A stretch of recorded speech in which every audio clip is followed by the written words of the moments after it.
Hello everyone. आज हम constitutional design का नेक्स्ट पार्ट करेंगे, जिसके अंदर है मेकिंग ऑफ इंडियन कॉन्स्टिट्यूशन। अभी तक जो भी हमने चैप्टर पढ़ा है, इसके अंदर साउथ अफ्रीका का एग्जाम्पल लिया गया है, लेकिन अब हम पढ़ेंगे कि इंडिया के अंदर कॉन्स्टिट्यूशन का कैसे निर्माण किया गया। अब साउथ अफ्रीका की तरह इंडिया के अंदर भी कॉन्स्टिट्यूशन बनाया गया, लेकिन कॉन्स्टिट्यूशन बनाने में ऐसा नहीं है कि हमने उसको बना दिया इजीली और वो एक्सेप्ट कर लिया गया। जो यहाँ की सिचुएशंस थी काफ़ी हार्ड थी, डिफ़िकल्ट थी। तो यहाँ पे हार्ड होने का एक तो पहला यही हो जाता है कि ये डाइवर्स कंट्री है, यानी कि यहाँ पर बहुत सारे डिफरेंट टाइप के लोग रहते हैं। क्योंकि देखो, अगर आप east to west, north to south, अगर हम पूरा इंडिया देखें तो यहाँ पर बहुत सारे टाइप के लोग रहते हैं, अलग अलग भाषा बोलने वाले हैं, अलग अलग वेशभूषा पहनने वाले हैं। तो इस टाइप से संविधान बनाना यानी कि कॉन्स्टिट्यूशन बनाना कोई आसान काम नहीं था। अभी तक देखो, जो इंडिया के लोग थे उनको एक गुलाम की तरह ट्रीट किया जा रहा था। जो ब्रिटिशर्स थे वो हमें क्या सोचते थे, गुलाम थे, हम क्या उनके गुलाम हैं, यानी कि हमें स्लेव समझते थे। अब वो देखो, आप गुलाम हैं और एकदम से हमें मालिक बना देना, वो चीज़ अलग हो जाती है। तो इसी टाइप से हम गुलाम थे और गुलाम से हम एक सिटीजन की हैसियत पाने की कोशिश कर रहे हैं, यानी कि हमें एक ऐसा, ये कह सकते हो कि ग्रेसफुल हमें एक ओहदा दिया जा रहा है, एक सीट दी जा रही है, जिसमें हम क्या कर रहे हैं कि हमें एक मतलब बहुत ही अच्छा स्टेटस दिया जा रहा है। ठीक है, गुलाम से हटाकर हमें एक सिटीजन की स्टेटस दे रहे हैं। अब इसके अलावा यहाँ पर जो कंट्री है इंडिया, उसके अंदर जो रिलीजन से आपने पाकिस्तान और इंडिया का जो बंटवारा है उसके बारे में सुना होगा, पार्टीशन कैसे हुआ था। तो ये रिलीजियस डिफरेंसेस के ऊपर हुआ था, यानी कि एक तरह से कह सकते हो धर्म के आधार पर। तो पाकिस्तान और इंडिया का जो बंटवारा था, एक तरह से ये कह सकते हो कि बहुत ही इसके अंदर दिल दहलाने वाला इसके अंदर हमें एक्सपीरियंस हुआ था। यानी कि बंटवारा ये कह सकते हो बर्बादी कर गया था और जो लोगों के अंदर डर बिठा गया था। ठीक है, तो यहाँ ये सारी चीज़ें भी थी। अब पार्टीशन के अलावा बहुत सारे जो पार्टीशन हुआ था, इसके अंदर दोनों तरफ कम से कम 10 लाख लोग मारे जा चुके थे और बहुत सारे लोग ऐसे थे जो बेघर हो गए थे, जिनको पाकिस्तान छोड़कर इंडिया में आना पड़ा था और इंडिया को छोड़कर कुछ लोगों को पाकिस्तान भी जाना पड़ा था।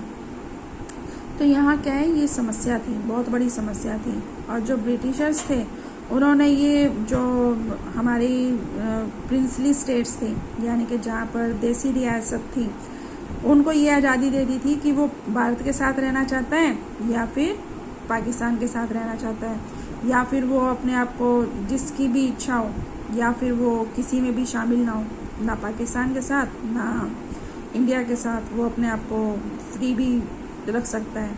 तो इस टाइप से जो ये कह सकते हो कि प्रिंसली स्टेट्स को मर्ज करना एक हमारे सामने बहुत बड़ा मुश्किल काम भी था। ठीक है, अब यहाँ पर जो हमारा कॉन्स्टिट्यूशन लिखा जा रहा था, तो यहाँ पर जो कंट्री का भविष्य था वो यहाँ इतना ये कह सकते हो सेफ नहीं समझा जा रहा था, और ना ही यहाँ पे पीस समझी जा रही थी। क्योंकि हमें आज ऐसी कंट्री में रह रहे हैं कि यहाँ चारों तरफ पीस है, सब कुछ हमें ऐसा लगता है कि बिल्कुल मैनेज्ड है, कोई भी किसी भी टाइप की यहाँ कमी नहीं है। लेकिन अगर हम जो हमारे ये कह सकते हो कुछ नेता लोग नहीं होते, जैसे कि सरदार वल्लभ भाई पटेल हैं, जो कि उनकी अभी एक बहुत गुजरात में लंबी चौड़ी मूर्ति लगी है, तो क्यों इसकी स्टैचू ऑफ यूनिटी कहा गया है? मेन रीज़न यही है कि इन्होंने क्या किया है, जो अगर ये इस टाइप के नेता नहीं होते कंट्री के अंदर, तो आज भी हम छोटी छोटी जैसे कि कंट्रीज़ होती हैं ना, पाकिस्तान हो गया, इंडिया हो गया, इंडिया के अंदर ही बहुत सारी कंट्रीज़ होती हैं। ठीक है, अगर ये हमें इकट्ठा करने की कोशिश ना करते। तो कुछ लोग ऐसे भी थे जो कॉन्स्टिट्यूशन मेकर्स थे, जिन लोगों को हमारे प्रेजेंट की भी चिंता थी और फ्यूचर की भी चिंता थी कि वो किस टाइप से कंट्री को रूल करेंगे। द पाथ ऑफ कॉन्स्टिट्यूशन, संविधान निर्माण का रास्ता। अब देखो हमारे पास ये कह सकते हो कि जो कॉन्स्टिट्यूशन के मेकर्स थे उनके सामने एक बहुत बड़ा ये कह सकते हो मुश्किल थी, और उसको ये भी देखना था कि भी हमारे को कॉन्स्टिट्यूशन को एक बड़ा ये भी कह सकते हो कि इसमें एक लाभ भी दिखाई दे रहा था। साउथ अफ्रीका में जिस टाइप से कॉन्स्टिट्यूशन बनाया गया उन सभी बातों को गौर करना पड़ा, यानी कि एग्री करना पड़ा। ऐसी सिचुएशन इंडिया के अंदर नहीं थी। अब आज़ादी की लड़ाई के दौरान जो हमारी डेमोक्रेटिक था, यानी कि डेमोक्रेसी थी, उसमें जो बेसिक जो चीज़ें थी उसके अंदर यही था कि भी हमें क्या करना है कि हमें एक एग्री करना है, हर जो हमारा सहमति जतानी है कि उसमें हमें काम हमारा हो चुका है। लेकिन जो हमारे नेशनल स्ट्रगल मूवमेंट थे उसमें हमें सिर्फ ब्रिटिशर्स के साथ ही नहीं लड़ना था, बल्कि हमारे जो इंडिया के लोग थे जिनको जगाना भी था। जगाने का मतलब है कि वो फिर से एक्टिव हो सके। उन्होंने अपने आप को तो दास ही मान लिया था, गुलाम ही मान लिया था, तो उन लोगों को जगाना था कि ये कंट्री आपकी है और एक नए सिरे से हमें लोगों को एक मतलब ये कह सकते हो समाज के अंदर चेंज लाने के लिए एक स्ट्रगल भी करना था।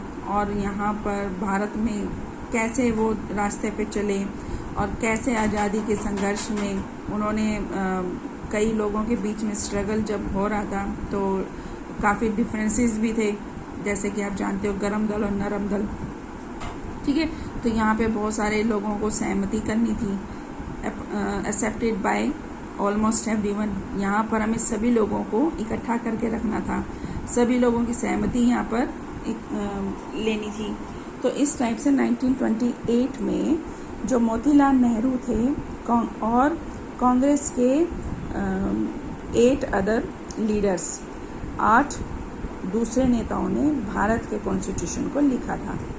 1931 में कराची में एक सेशन हुआ। सेशन का मतलब होता है कि मीटिंग हुई, एक मीटिंग हुई और इसमें एक मतलब ये कह सकते हो कि हमने एक बात रखी, ठीक है। और उस बात को हमने ये देखा कि भी भारत का जो आज़ाद होगा तो उस टाइम उसका कॉन्स्टिट्यूशन कैसा होगा।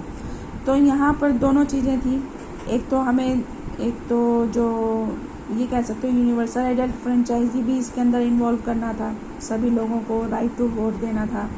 दूसरा हमें फ्रीडम देनी थी, इक्वेलिटी देनी थी, और जो माइनर थे उनकी हमें यहाँ पर मतलब रक्षा भी करनी थी। तो इस टाइप से हमने जो कॉन्स्टिट्यूशन बनाया यानी कि संविधान बनाया, उसके लिए सभी लीडर्स ने बैठकर पहले एक ये कह सकते हो कि एक डिबेट किया या एक बहस चली, जिसके अंदर ये कहा गया कि भी किस टाइप से हमें लोगों को क्या चीज़ देनी है, कॉन्स्टिट्यूशन के अंदर हमें क्या चीज़ देनी है। The familiarity with political institution of colonial rule also helped develop an agreement over the institutional design. The British rule had given voting right only to a few. On that basis, the British had introduced very weak legislature. अब यहाँ हम कह सकते हैं कि जो colonial rule था यानी कि औपनिवेशिक यानी कि जो ब्रिटिशर्स का जो शासन था, उसके अंदर जितनी भी पॉलिटिकल एसोसिएशंस थे यानी कि जितने भी इंस्टीट्यूशंस थे यानी कि संस्थाएं थी, और जो हमारा ये कह सकते हो कि जो व्यवस्था थी उसको जानने समझने में भी हमारे जो कई पॉलिटिकल इंस्टीट्यूशन था उसका जो ये कह सकते हो एग्रीमेंट हुआ है, वो यहाँ पर एक तरह से कह सकते हो कि उनकी हेल्प ही मिली है हमें, कि यानी कि जितने भी लीडर्स थे उन्होंने यहाँ पर एक तरह से हमारी हेल्प की है। क्योंकि जो ब्रिटिश रूल था उसमें बहुत कम लोगों को वोट डालने का अधिकार था। इसके अलावा जो ब्रिटिशर्स थे उन्होंने अपना ही लेजिस्लेचर बना रखा था और वो बहुत वीक था। 1937 के बाद जो पूरा ब्रिटिश रूल था उसके अंदर जो इंडिया था उसके अंदर काफ़ी सारी, ये कह सकते हो, provisional legislature and ministries of all over British India.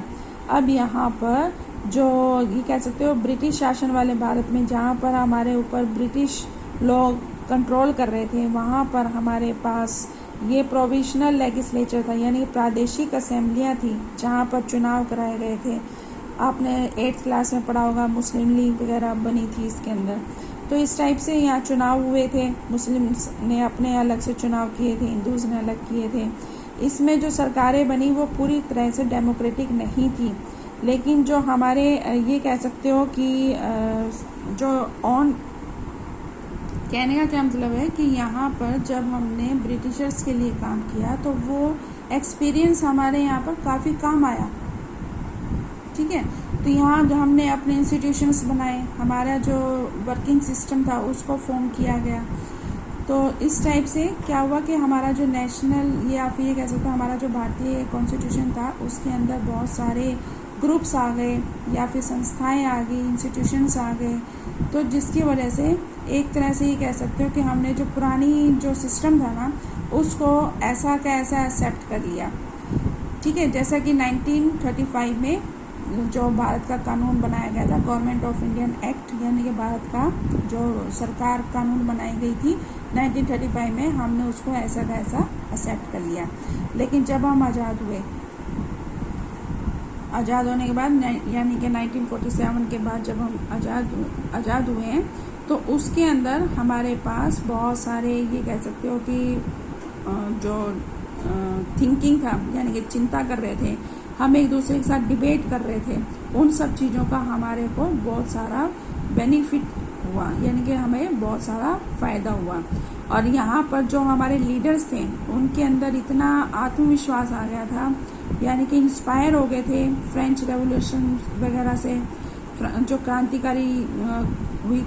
क्रांतिकारी थे। और उसके बाद जो फ्रांस में एक कॉन्स्टिट्यूशन बनाया गया, उन सब चीज़ों को लेकर हमारे इंडियंस जो लीडर्स थे उनके अंदर काफ़ी सारा ये कह सकते हो कि कॉन्फिडेंस बूस्ट हो गया था, जिसकी वजह से जो हमारे कॉन्स्टिट्यूशन था उसके जो कैसे काम करना है, जो अमेरिका था, अमेरिका से जो हमने राइट्स लिए हैं उनसे काफ़ी हम इफ़ेक्ट थे, यानी कि हम काफ़ी प्रभावित थे। और जो रूस था यानी कि रशिया से भी जो हम had inspired many Indians to think of shaping a system based on social and economic equality, यानी कि जो रशिया था, रशिया से भी हमने काफ़ी सारी चीज़ें समझ में आई कि हमें किस टाइप से सिस्टम बनाना है जिसके अंदर हम सोशल और इकोनॉमिक इक्वालिटी को मेंटेन करके रख सकें। तो इस टाइप से हम कह सकते हैं कि yet they were not simply imitating what other had done. At each step they were questioning whether these things suited our country. All these factors contributed to the making of our constitution. तो इस type से हम कह सकते हैं कि हमने इस टाइप से इमेजिनेशन करना शुरू कर दिया था कि इमेजिनेट का मतलब है इमेजिनेशन, कल्पना करने लगे थे कि हम दूसरों की कॉपी नहीं करेंगे। कॉपी तो कर रहे थे लेकिन हम ये कह रहे थे कि हम कॉपी नहीं कर रहे थे। हर कदम पर हम सवाल जरूर पूछते थे, यानी कि कॉपी करने से पहले हम ये क्वेश्चन जरूर पूछते थे कि भी क्या ये सही है भारत के लिए, क्या ये चीज़ ठीक रहेगी। तो इन सभी चीज़ों को लेकर हमारा जो कॉन्स्टिट्यूशन बना था वो हेल्पफुल रहा था, यानी कि हमने दूसरी कंट्रीज़ को कॉपी तो किया लेकिन कॉपी करने के बावजूद हमने कुछ क्वेश्चंस भी किए और क्वेश्चंस का हमने फिर कंक्लूजन क्या निकाला कि क्या अगर हम किसी कंट्री को फॉलो कर रहे हैं तो क्या हमें इस चीज़ का बेनिफिट होगा या नहीं। जैसे कि हमने रशिया को किया, यूएस को किया, ठीक है। तो इस टाइप से बहुत सारी जो कंट्रीज़ थी, हमने ब्रिटेन से भी कुछ लिया है, आयरलैंड से भी कुछ लिया है, फ्रांस से भी कुछ लिया है, ठीक है। तो इस टाइप से बहुत सारी चीज़ें थी, बहुत जो दूसरी कंट्री से हमने एक्सेप्ट की हैं, लेकिन हर चीज़ को हमने आफ्टर डिबेटिंग यानी कि बहस के बाद क्या ये हमारी कंट्री के लिए बेनिफिशियल रहेगा या नहीं रहेगा, इन सब चीज़ों के ऊपर नेता लोगों ने क्या, जो उस टाइम के नेता लोग थे उन्होंने इस चीज़ के ऊपर काफ़ी डिबेट की, बहस की, और लास्ट में यही कंक्लूज़न निकाला गया कि ये हमारे इंडिया के लिए जो कॉन्स्टिट्यूशन बना रहे हैं उसमें ये हेल्प करेगा।